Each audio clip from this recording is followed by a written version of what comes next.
Bom, pessoal, boa noite a todos. Vamos iniciar nossa aula aqui, né? Mais uma aula hoje.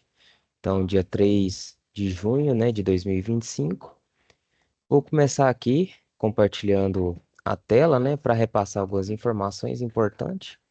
Então, como não deu ninguém online aqui comigo, eu vou deixar a aula gravada, né, pessoal? E reforço sempre a questão de vocês estarem presencialmente aqui nessa aula. Então, é importante realmente esse contato nosso, né, esse contato direto aqui nesses momentos online.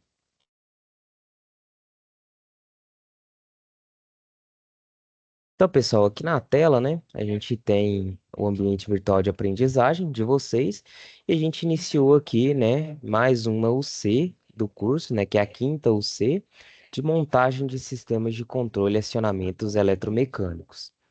Então, pessoal, é importante vocês estarem sempre atentos aqui a esses cronogramas de atividades, né? Então, acompanhar os cronogramas e os informativos repassados por mim e pela monitora é importante para vocês não perderem nenhum tipo de conteúdo e nenhuma data importante aqui para vocês. Então, lembrando que nesse sábado agora, né? Então, dia 7/6, vocês já vão ter o primeiro encontro presencial, certo?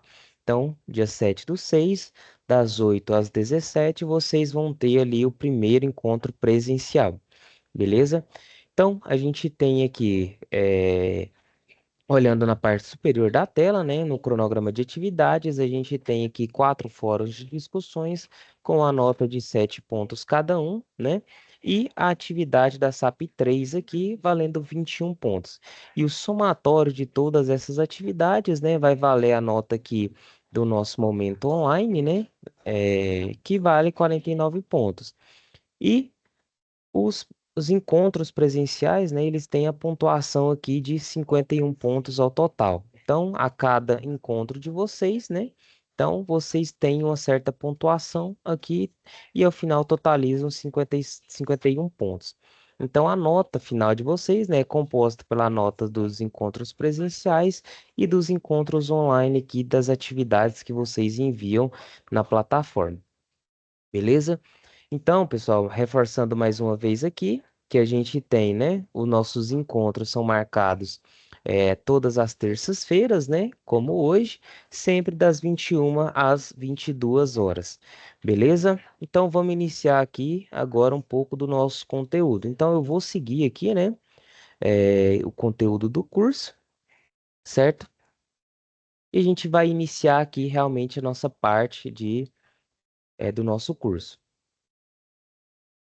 Então, o curso é de montagem, né, de sistemas de controle e acionamentos eletromecânicos,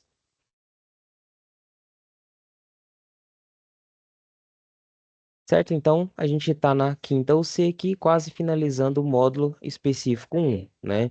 Então, lembrando que que o nosso curso aqui ele é formado por módulos, né? E cada módulo tem as suas unidades curriculares. Então, vocês estão quase finalizando aqui o módulo já do específico 1, beleza? Então, pessoal, a gente inicia aqui os nossos conhecimentos, né, para desenvolver realmente as capacidades que são descritas lá no nosso plano de curso como uma situação de aprendizagem, certo? Então, a partir de agora, a gente vai conhecer, né, a história dessa situação de aprendizagem.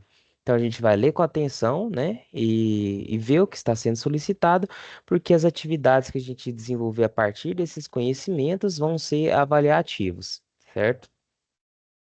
Então a gente tem aqui, né, uma situação de aprendizagem em que Fábio ele vai em uma entrevista de emprego em uma empresa. Então o entrevistador, né, ele fala aqui: Olá, Fábio, seja bem-vindo à nossa empresa. Como você sabe, estamos selecionando, né, um técnico em eletromecânica.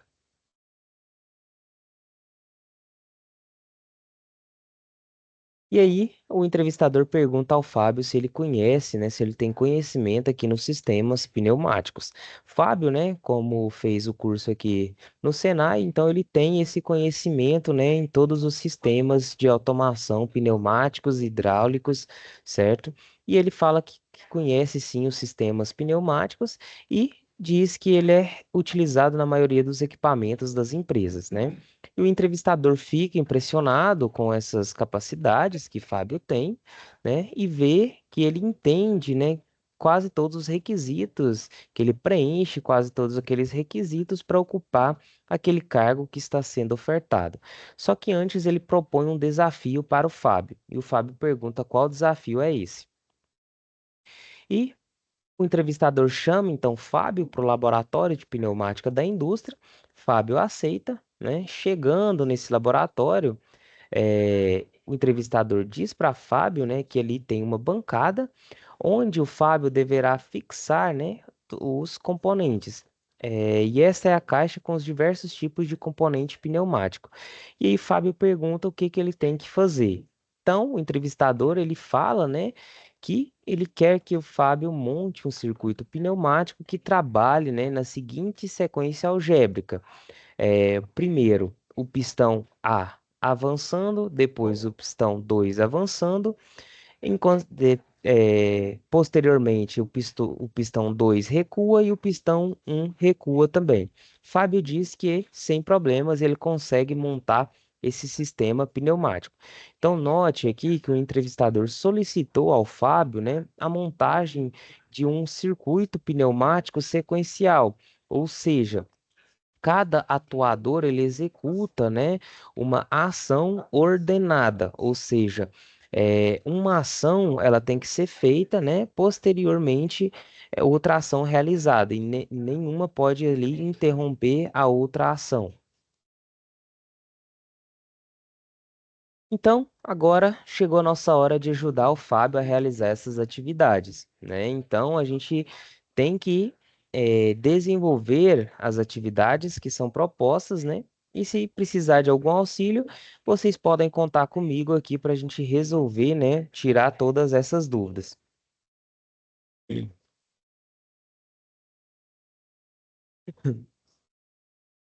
Então, a gente inicia aqui, né? A parte do conteúdo que é necessário para que a gente consiga ajudar Fábio, né? Nesse desafio que ele tem à frente. Então, a gente começa perguntando, né, para vocês se vocês conhecem os sistemas pneumáticos. Vocês sabem como esses sistemas são montados, né? Como os circuitos pneumáticos utilizados nos processos industriais eles são montados? Então, a gente vai conhecer, né, a partir de agora, a importância que um sistema pneumático tem nas indústrias e vamos compreender aqui o funcionamento dos componentes utilizados para a montagem desses circuitos pneumáticos, certo? E quais são os passos, né, seguidos ali para montagem, né, dos nossos circuitos, seguindo uma sequência lógica, certo? Então, ao final dos nossos estudos, a gente vai ser capaz de interpretar, de acordo com as normas técnicas, né, a documentação técnica aplicável à montagem dos circuitos dos sistemas de controle e acionamentos eletromecânicos. Vamos conseguir selecionar as ferramentas e equipamentos requeridos para a montagem dos sistemas de controle e acionamentos eletromecânicos de máquinas e equipamentos, considerando seus tipos, características e aplicações. Vamos conseguir classificar, né? Classificar por tipo, características e aplicação, né, dos equipamentos e sistemas elétricos e mecânicos a serem testados por ocasião do comissionamento dos sistemas de controle e acionamento eletromecânicos. Ou seja, a gente vai ter, né, essa habilidade aqui de conseguir fazer os testes, né, quando a gente for startar, né, comissionar os sistemas de controle e acionamento eletromecânicos.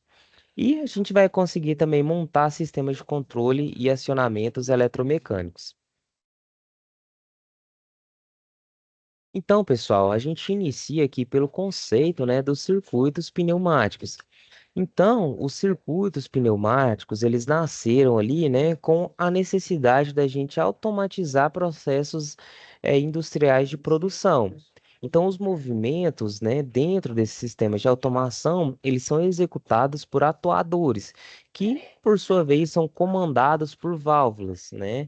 E dessa forma ali eles conseguem executar a função solicitada pelo equipamento. Então, nos circuitos pneumáticos, os componentes eles são divididos ali em quatro grupos, certo?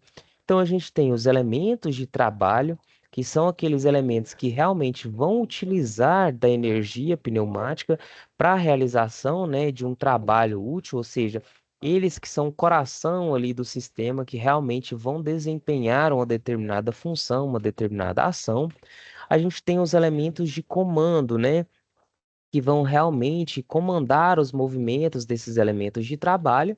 A gente tem os elementos de sinal, certo? E os elementos auxiliares, beleza? E a gente vai ver que a partir de agora, né, em detalhe, cada um desses elementos.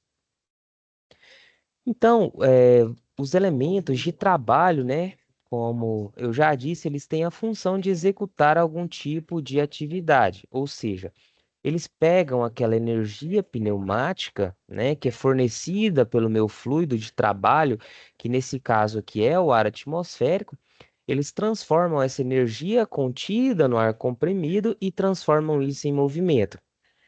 Então perceba, né, que em um cilindro a energia pneumática ela é transformada no movimento de avanço e no movimento de recuo. E dessa forma a gente consegue ele gerar trabalho. Então os elementos mais utilizados na indústria, né, quando a gente fala de elementos de trabalho, que são os atuadores, são os cilindros lineares, os cilindros giratórios e a gente tem também a aplicação de diversos motores pneumáticos.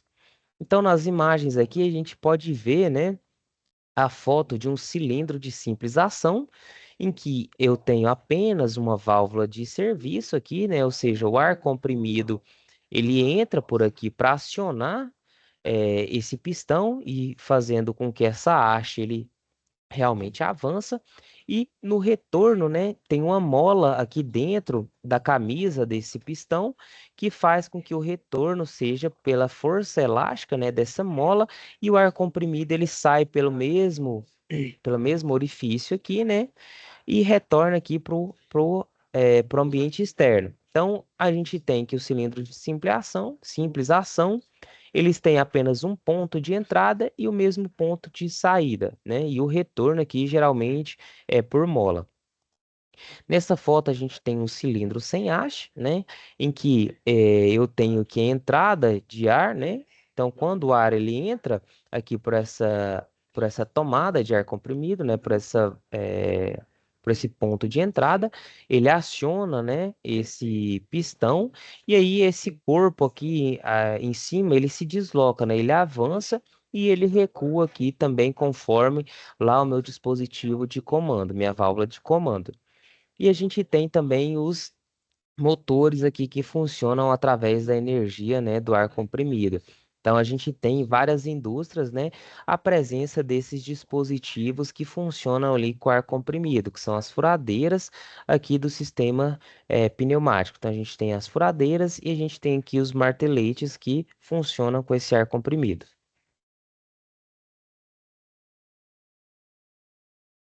E aí a gente entra agora, né, nos elementos de comando. Então, os elementos de comando, eles têm ali, né, como finalidade realmente de comandar o movimento dos nossos atuadores. Ou seja, eles controlam, né, quando um cilindro ele deve avançar ou quando ele deve recuar. E aí, por isso, eles são chamados de válvulas direcionais, ou seja, elas direcionam, né, a vazão ali de ar comprimido para os meus atuadores. E dessa forma, eu consigo controlar, né, comandar esses atuadores de forma que eles atuem o que eles recuem, beleza? Então, na figura aqui, né, que a gente vê aqui uma válvula, né, cinco duas vias. Então, a gente vai entender melhor essa nomenclatura mais à frente. E a forma de acionamento dessa válvula, ou seja, qual que é o estímulo, né, que faz com que essa válvula troque aqui de posição, ou seja, que ela mude, né, as suas conexões de acordo com a sua posição, beleza? Então, os elementos de comando, eles servem realmente para comandar os movimentos aqui dos nossos atuadores, certo? E eh, a parte de acionamento dessas válvulas define aqui a troca de posição, né? Das posições de trabalho que essa válvula tem. E a gente tem os elementos de sinais, né? Os elementos de sinais, eles têm a função de executar o controle das nossas válvulas principais, que são os elementos de comando. Então, dentro das válvulas de comando, né, a gente tem diversas formas de fazer com que ela troque de posição, ou seja, com que elas comutem ali suas posições de trabalho, né?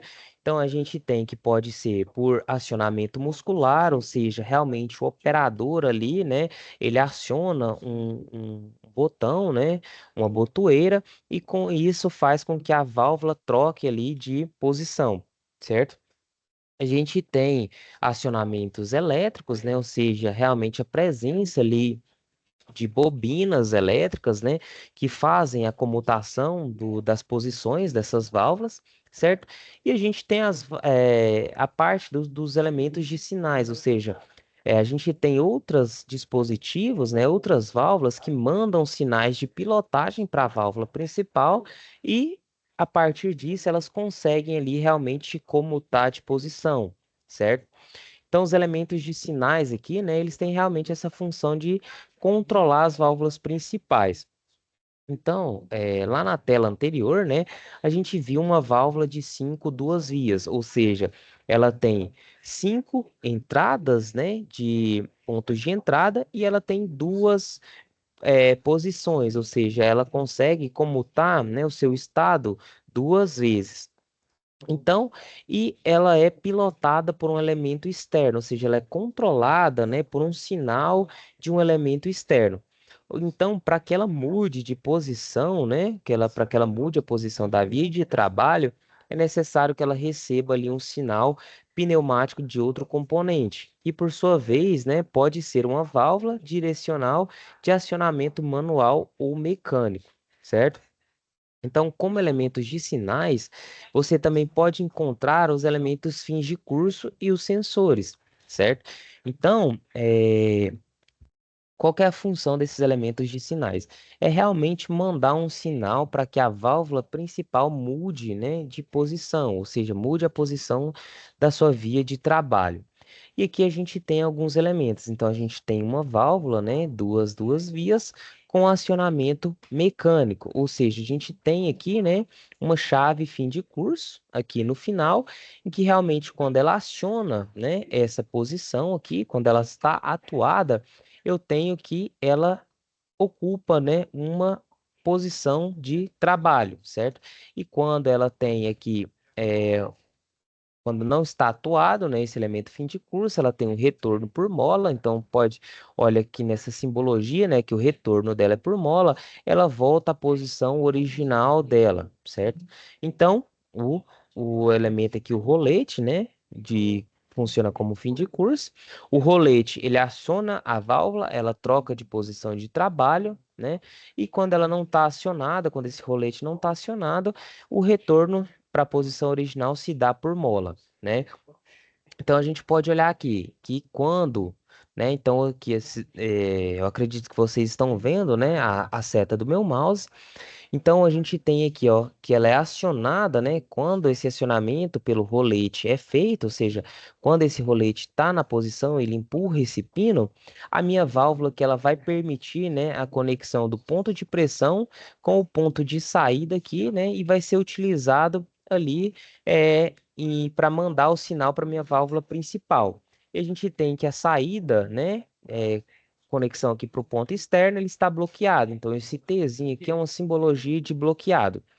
Quando, né, esse rolete não está acionado, a válvula retorna para a posição original, e aí a gente tem que o ponto de entrada de pressão, né, que é esse ponto aqui, o ponto 1, ele passa a ser bloqueado, e aí eu tenho que o ar comprimido, né, que tinha sido mandado ali para uma determinada parte do circuito, que no caso nossa aqui seria a válvula principal, ela retorna, né, e vai aqui para o meu ambiente, para minha atmosfera normal. Então ele tem essa comunicação com a minha atmosfera.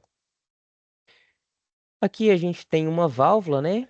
Duas vias por acionamento muscular. Então, realmente, ela tem dois pontos de conexão, né?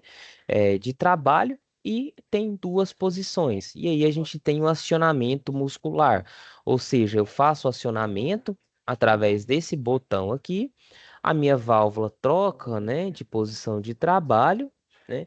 E quando esse botão não está acionado, o retorno dela é por mola, certo? Então, quando esse botão está atuado, eu tenho que meu ponto de pressão, né, que é a entrada de pressão, ela passa através aqui, né, do corpo da minha válvula e vai aqui para ser utilizado em outra parte do circuito. Quando ele retorna, né, a gente tem que essa posição de saída que ela encontra, né, com o ar atmosférico. Então, ela volta aqui, retorna para o ar atmosférico. Aqui também é um exemplo de válvula duas vias com acionamento muscular, aqui com a botoeira também, e da mesma forma aqui a gente tem um botão, né? Então, realmente é por acionamento muscular também. E a gente tem ali os elementos auxiliares, né, do meu circuito pneumático. Então, os elementos auxiliares, ele tem sua classificação separadas em dois diferentes tipos, certo? Então, os primeiros tipos, né, de dispositivos, de elementos auxiliares, são aqueles componentes que têm como responsabilidade, né, preparar o ar comprimido que vai ser fornecido para todo o meu circuito pneumático, certo? Então, como exemplo, a gente tem reguladores de pressão, filtros, manômetros, unidades de conservação e os próprios lubrificantes, certo? Então, o regulador de pressão, pessoal, ele é utilizado realmente ali no meu sistema pneumático para regular a pressão que vai ser mandada ali para o meu atuador pneumático. Quando eu controlo a pressão, eu controlo a força com que esse meu pistão pneumático vai atuar, certo? Os filtros, né, que é realmente para evitar que partículas grosseiras ali presente no meu ar comprimido vá para os meus dispositivos, né? Os manômetros, que são dispositivos que nos permitem ler ler a pressão, né, presente ali no meu sistema. As unidades de conservação, né, que realmente faz a preparação do ar comprimido para ser utilizado nos meus eh, nos meus dispositivos finais de utilização, né? Por exemplo, como a gente viu ali as furadeiras pneumáticas. Então, eles fazem realmente uma preparação desse ar comprimido para que ele não venha a danificar, né, aqueles elementos que vão ser utilizados ali. Por exemplo, né, como a gente deu o exemplo das nossas furadeiras pneumáticas. E os lubrificantes, ou seja, a gente precisa, né, como a gente tem elementos que funcionam com movimento relativo, né, entre duas partes, então geralmente são metal com metal, a gente precisa criar ali uma camada lubrificante para que não haja o desgaste prematuro dessas partes metálicas, certo? E a gente tem o grupo aqui, né, o segundo grupo, o segundo tipo, né, de elementos auxiliares, que tem como função influenciar a força e a velocidade de movimento dos atuadores. Então a gente viu que as válvulas, né, os controladores de pressão, a válvula de pressão, ela regula a força do meu atuador pneumático e a gente tem aqui as válvulas reguladoras de fluxo, que vai controlar a velocidade do meu atuador pneumático, certo? Então tenha em mente que tanto que o meu compressor, né, assim como todo tipo de bomba, eles são fontes de vazão, certo? E não de pressão. Então eles mandam vazão de ar ali para o meu circuito. E se eu controlo essa vazão, se eu regulo a vazão de ar comprimido que chega nos meus atuadores pneumáticos, eu consigo controlar a velocidade de atuação desses atuadores, certo? E se eu controlo a pressão que vai ter ali dentro da câmara do meu pistão, do meu atuador pneumático, eu controlo a força com que ele vai atuar, certo? Então, aqui embaixo a gente vê, né, uma válvula reguladora de fluxo bidirecional. Ou seja, o que que significa? Que ela consegue, né, que ela realmente controla a vazão, né, do meu fluido nesse sentido e nesse sentido, ou seja, em ambos os sentidos, ou seja, do ponto de tomada um ponto de tomada 2 e do ponto de tomada 2 para o ponto de tomada um. Ou seja, ocorre aqui, né, realmente um estrangulamento dentro da válvula aqui, desse ar comprimido, ou seja, eu reduzo a área da seção transversal com que esse meu fluido, meu ar comprimido passa aqui dentro, dessa forma eu controlo a vazão que passa aqui. Então a gente tem aqui uma rosca, né, que realmente vai controlar, né, vai diminuir ou aumentar a área com que o ar comprimido passa aqui dentro, e a gente tem essa rosca de trava aqui da minha válvula, né, do meu pino aqui de controle de vazão.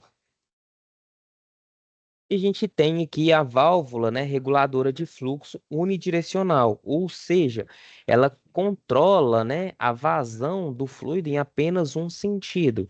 Então, nesse caso aqui, se eu tenho, né, o ar comprimido vindo aqui do ponto de tomada um para o ponto de tomada 2, eu tenho que ele passa, né, através do meu elemento de regulagem de pressão. Agora, se o ar comprimido ele vem do ponto de tomada 2 para o ponto de tomada um, ele não encontra, né, ele consegue, ele tem um elemento aqui que não controla a vazão dele, né? Ou seja, não tem um estrangulamento. Ou seja, então a válvula reguladora de fluxo unidirecional, na verdade, ele é formado por duas válvulas em paralelo. Então, eu tenho uma válvula de controle aqui bidirecional, né, que controla a vazão, né, dessa passagem aqui. E eu tenho aqui, né, uma válvula, como representada aqui embaixo, uma válvula de. eh, Esqueci, não me fugiu o nome agora. É uma válvula de. Deixa eu ver se eu lembro, pessoal. É, Então eu tenho que, ou seja, quando o ar ele vem nesse sentido aqui, ele encontra, né, uma passagem aqui, ele consegue passar através dessa válvula aqui, né, que é a válvula de. Ih, rapaz.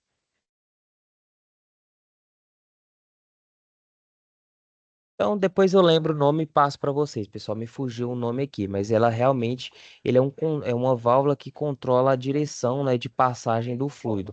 Ou seja, quando o meu ar comprimido ele vem desse sentido para cá, né, ele encontra aqui realmente umas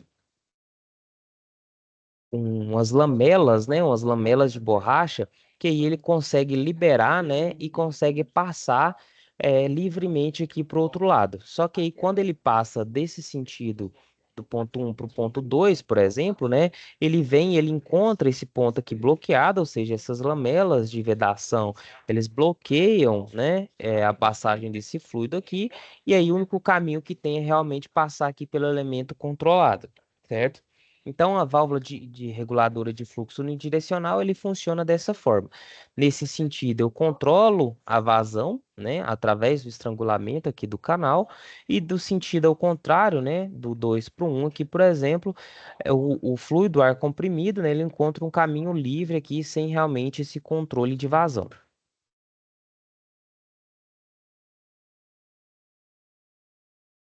E aí a gente tem agora, né, a gente vai entender um pouco mais o funcionamento dos componentes pneumáticos. Então, a gente vai ver agora, né, a função de cada componente que forma o meu circuito pneumático. Então, a gente vai iniciar agora, né, vendo um pouco mais sobre os cilindros pneumáticos, né, e vai diferenciar, né, esses cilindros pneumáticos de acordo com o seu tipo e de acordo com a sua função.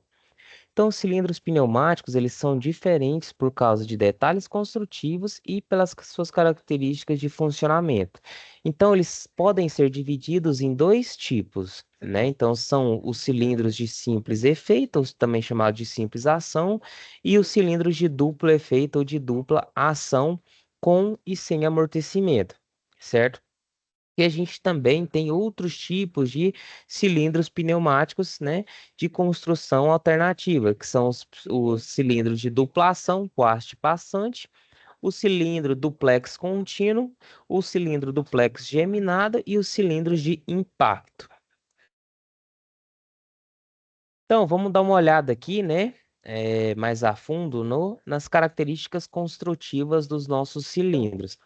Então, os cilindros pneumáticos, eles são formados basicamente aqui por um tubo cilíndrico, né? Então, realmente onde a parte externa aqui do meu cilindro pneumático é chamado de camisa, né? A gente tem as tampas ou cabeçotes, né? Também chamados de cabeçote, tampa traseira ou cabeçote traseiro e tampa dianteira ou cabeçote dianteiro, certo? Aqui dentro da nossa camisa do cilindro, a gente tem o nosso êmbolo, né? Então, o êmbolo, junto com as seus elementos de vedação aqui, né? As suas gachetas, e a gente tem a haste aqui do nosso êmbolo, certo? Que realmente é essa haste aqui que vai ser fixada ali em um outro tipo de elemento que vai realizar o trabalho, certo? Beleza, então, como a gente pode observar nessa figura aqui, né, são muitos os componentes que compõem um cilindro pneumático, certo? Então, vamos relembrar aqui, a gente tem a camisa do nosso cilindro, certo? A gente tem o nosso êmbolo aqui, né, junto com os elementos de vedação, que realmente vai impedir, né, com que esse ar passe de um lado para o outro, certo? E a gente tem a haste aqui do nosso cilindro pneumático. Então, essa haste aqui que vai ser acoplada, né, em um determinado elemento mais à frente para a realização de trabalho, certo? A gente tem aqui o cabeçote é, frontal, né, e o cabeçote traseiro, certo? E a gente tem aqui os suportes de fixação, né? Então é importante saber que esses cilindros pneumáticos, né, eles são fixados, né, de diferentes formas. Então, de acordo com a sua aplicação, eu vou fixar ele, por exemplo, com cantoneiras de fixação ali, ou eu vou fixar ele através de, de juntas ali, né? Então, vai depender realmente da nossa aplicação.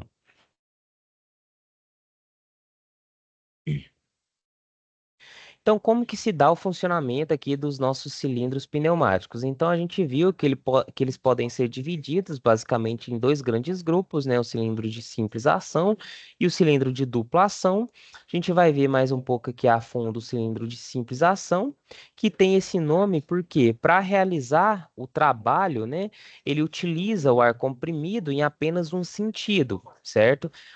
Seja no avanço ou seja no retorno. Então, quando esse cilindro aqui ele vai ser acionado, né? Eu tenho realmente ar comprimido entrando através desse orifício. O ar comprimido ele preenche aqui essa câmara, né? Aqui e a pressão desse ar comprimido ele gera uma força sobre o meu êmbolo. Consequentemente, né? Esse êmbolo junto com a haste se desloca aqui em sentido de avanço, certo? Quando eu tenho o retorno desse elemento, né? Ele é dado aqui realmente pela força elástica dessa mola aqui. Então, o retorno é através de mola, certo? Já nesse tipo de cilindro de simples ação, se dá o contrário, né? Então, quando eu quando eu preciso retomar para a posição original, né, para ele recuar, eu injeto ar comprimido nesse sentido, gera-se uma força nesse êmbolo, né, e ele retorna aqui para sua posição, ou seja, ele recua. Quando esse ar comprimido ele é retirado daqui, né, jogado na atmosfera, eh, o avanço aqui é dado pela mola. Então, aqui nesse caso, né, a gente viu que o avanço é dado pela entrada de ar comprimido e o retorno é dado por mola. Aqui já é o contrário. Então, o retorno, né, ele é dado pela ação do ar comprimido e o avanço é dado pela força da mola, certo? E por causa desse princípio de funcionamento, a construção desses cilindros de simples ação, ele se limita a modelos com um curso, né, que seria aqui realmente o trajeto com que essa haste faz. Então, o curso é quando eu tenho aqui, ó. Então, para a gente determinar o curso, eu tenho aqui o meu cilindro, né, na posição recuada. Ele tem aqui uma certa posição, então eu marco essa posição. Quando ele avança, né, ele vai chegar aqui ao final do seu curso, eu marco essa outra posição. Então, quanto ele andou dessa posição até o final é chamado de curso do pistão, certo? Então, esses modelos de simplização, eu tenho cursos, né, que não excedem a 75 milímetros, certo? Para diâmetros aqui da camisa interna do meu pistão de até 25 milímetros. E eu tenho cursos limitados de 125 milímetros para diâmetros internos de 55 milímetros, certo? E agora a gente vai ver aqui os principais tipos de cilindros, né, pneumáticos que são mais utilizados em prática. Então, quase 90%, se brincar mais do que 90% das aplicações em automações pneumáticas é dado por cilindros aqui de dupla ação. Então ele tem esse nome porque realmente ele utiliza ar comprimido tanto para executar trabalho no avanço quanto para executar trabalho aqui no recuo, ou seja, no retorno, certo? Então, porém, né, a gente tem que levar em consideração, muito importante isso aqui, pessoal, a gente tem que levar em consideração a área, né, de atuação aqui do meu ar comprimido para exercer força, certo? Então, quando eu tenho no avanço aqui, né, eu realmente tenho toda essa área aqui do êmbolo, para que a pressão se transforme em força, né? Então, realmente no avanço eu vou ter mais força do que no retorno. Por quê?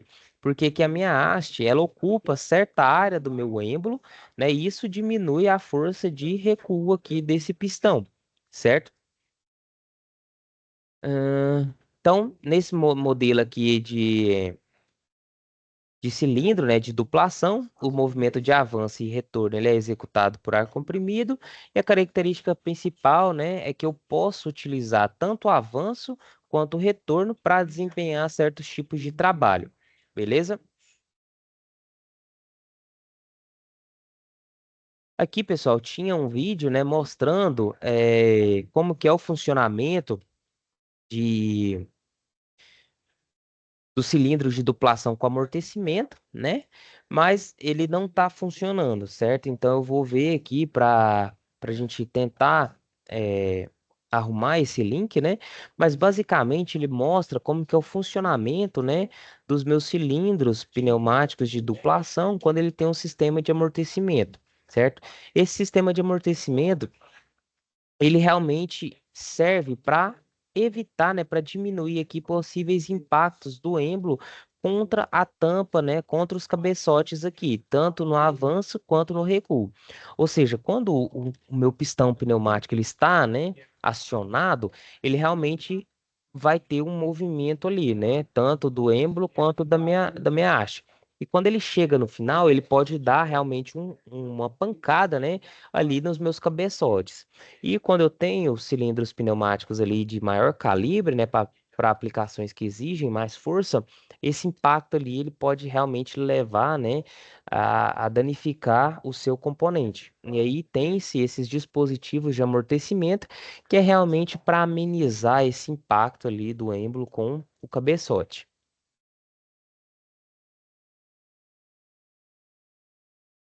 Então, o cilindro de duplação aqui, né? A gente vai ver agora o cilindro de duplação com haste passante, certo? E ele tem como característica principal o fato de possuir, né, essa haste que passa ali para os dois lados, certo? Então, a gente vê aqui, né, a simbologia, né, a representação gráfica desse cilindro de haste passante. E ele possui, né, dois cilindros de duplação que juntos formam tá. Então, pessoal, aqui o diacho passante. Então, quando eu tenho aqui, né? Ó, vamos olhar a simbologia dele. Quando o ar comprimido ele entra aqui através dessa câmara, né? Eu tenho aqui que esse lado direito aqui, né? Ele é acionado, ou seja, ele avança. Beleza? Ele avança, então eu tenho um avanço desse lado aqui. Então, a realização de trabalho por esse lado. Quando eu tenho ar comprimido através dessa entrada de serviço aqui, né? Então, realmente, ar comprimido entra aqui, empurra o meu êmbolo para a esquerda e aí eu tenho a realização de trabalho no outro sentido. Então, esse cilindro aqui, né? Ele realmente é utilizado quando eu preciso desenvolver trabalho, né? Em ambos os sentidos, tanto da esquerda quanto da direita. E aí, através de um componente, eu consigo realizar, né? Essa função de trabalho de um lado e de outro. Aqui embaixo a gente tem o cilindro do duplex contínuo. né? Então ele possui dois cilindros de duplação, certo? Que juntos formam uma só unidade. Então, basicamente, são dois cilindros de duplação, né? Um ao lado do outro. Então, ele possui dois êmbolos, né, que são unidos por uma única haste. Então, eu tenho esse êmbolo aqui, eu tenho esse êmbolo e eu tenho eles unidos por uma única haste, né? E as entradas de ar, tanto no avanço quanto no recuo, né, para cada cilindro, é feito de forma independente. Então, qual que é a aplicação desse tipo de cilindro, né? Então ele funciona ali quando as duas entradas elas são pressurizadas, certo? Tanto no sentido de avanço quanto no sentido de retorno. Então quando essas duas faces, né? Quando essas duas faces, as duas câmaras estão pressurizadas, né? Essas duas faces ali do meu êmbolo estão com ar comprimido, eu tenho que uma força exercida esses dois êmbolos, né? Ou seja, então eu consigo ali ter uma força resultante que é resultado, né, pela força de é, cada êmbolo ali de forma unitária, né? Então, ou seja, quando eu tenho aqui, por exemplo, no avanço, né? Então eu tenho entrada de ar comprimido nessa câmara aqui e nessa, eu tenho que a soma resultante, né, desse da haste aqui vai ser dada pela força exercida nesse êmbolo e da força exercida nesse outro êmbolo, certo? Com isso eu consigo ali uma maior força, né, tanto no avanço quanto no retorno, beleza? E aqui a gente tem, né, o cilindro duplex geminado, ou seja, eles são dois ou mais cilindros de duplação que são unidos entre si, certo?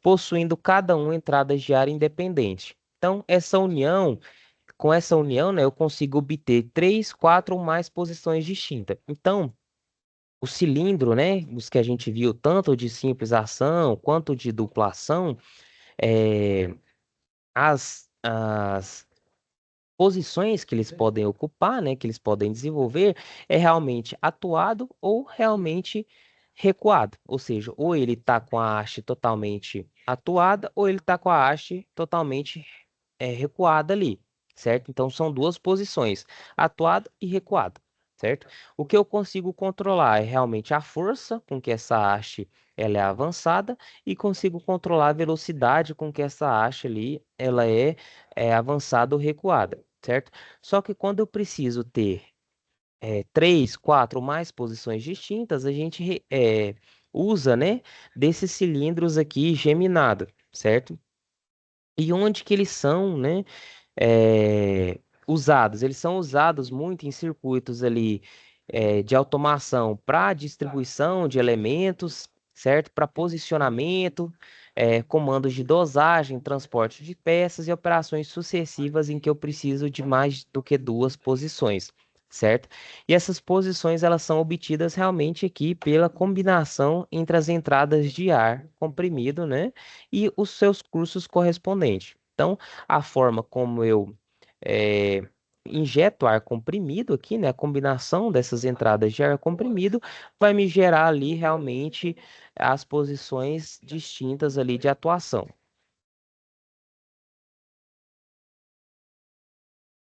E a gente tem agora, né, o cilindro aqui de impacto. Então, o cilindro de impacto, ele possui uma grande força, certo? Então, são cilindros utilizados ali quando eu preciso ter forças de impacto mesmo. Realmente ali, quando eu preciso ter essas grandes forças, né, de impacto. Essa força ela é obtida através da transformação da energia cinética, né, contida no ar comprimido e o funcionamento dele se dá quando o ar comprimido ele é enviado pelo cilindro, parte desse ar é acumulado em uma pré-câmara interna, certo? E quando a gente tem, né, quando o cilindro ele inicia o seu deslocamento, né, a haste ela começa a avançar lentamente até que em um determinado instante o prolongamento do êmbolo ali ele se desprende daquela pré-câmara onde tem o ar comprimido alojado e aí permite que todo esse ar que estava armazenado ele escoe rapidamente ali. Então ele vai atuar sobre essa área do êmbolo, né, que já está tendo uma atuação do ar comprimido também do avanço, e a gente vai ter essa expansão, né? Essa força de expansão brusca desse ar, ele vai adquirir uma velocidade, certo? Que vai gerar realmente esse impacto para ser utilizado nas nossas aplicações. Então, ele é utilizado quando a gente necessita de grandes forças, né, durante curtos espaços de tempo. Por exemplo, quando eu tenho aplicações de rebitadoras pneumáticas, certo?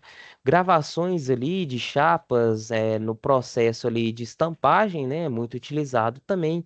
Gravações, cortes, eh, e demais aplicações em que eu necessito de grande força em curto espaço de tempo. E na próxima aula, né, a gente vai ver um pouco mais ali sobre as válvulas, né? Então, para que esses cilindros eles exerçam a função de trabalho, né, eles têm que ser comandados ali por válvulas pneumáticas, certo? E aí essas válvulas, né, elas são classificadas de acordo com a sua função, certo?